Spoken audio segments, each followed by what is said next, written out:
राम राम भाई और बहनों, मैं दीपांशु मदान आप सबका स्वागत करता हूं आपके अपना यूट्यूब चैनल हिंदू का इतिहास में। और आज का विषय होने वाला है हमारा मातृक छंद। तो चलिए वीडियो शुरू करते हैं।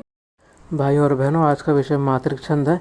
मातृक छंद वह काव्य रचना है जिनमें मात्राओं की संख्या और क्रम निश्चित होते हैं। इनमें लघु एक मात्रा वाले, गुरु दो मात्रा वाले, इनके आधार पर पंक्तियों की रचना की जाती है। इसके प्रमुख हैं कुछ सम अर्थात चौपाई, अर्थसम अर्थात दोहा और सोरठा, और विषम अर्थात छप्पै। इन सब पर प्रकाश डालते हैं लघु। इसमें आते हैं आपके अ, ई, उ एक मात्रा वाले, और गुरु इसमें आते हैं आपके आ, ई, ए, ओ दो मात्रा वाले। अब बात करते हैं सम यानी चौपाई की। इसके हर चरण में 16 मात्राएं होती हैं।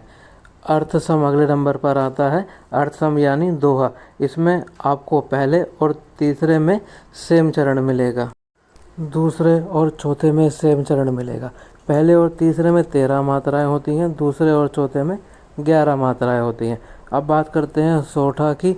यह दोहा से बिल्कुल विपरीत होता है। इसमें पहले और तीसरे चरण में 11 मात्राएं होती हैं, दूसरे और चौथे चरण में 13 मात्राएं होती हैं। अब बात करते हैं विषम की। विषम वह है जिसमें कोई भी मात्रा समान नहीं होती।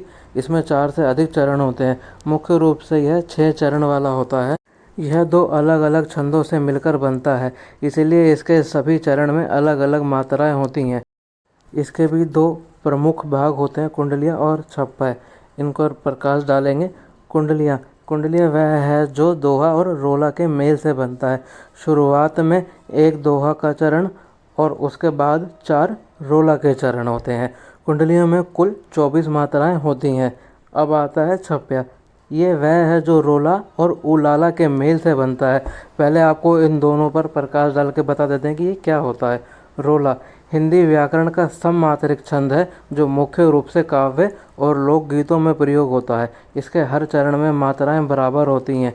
इसमें कुल 4 चरण होते हैं जो प्रत्येक चरण में 24 मात्राएं होती हैं। इसके प्रत्येक चरण में 11वीं और 13वीं मात्रा पर यति करना होता है, यानी विराम करना होता है, रुकना होता है। अब जाता है आपका उलाला। जो कोई व्यक्ति उत्साह, उमंग और संपूर्ण भाव से किसी भी घटना भाव को प्रकट करता है जिसमें वीर रस हो, उसे उलाला छंद कहते हैं। अब आ जाता है आपका छप्पया जो विषम में आया था। तो छप्पया के शुरुआत में 4 चरण रोला के और 2 चरण उलाला के होते हैं। इसमें 26 या 28 मात्राएं होती हैं।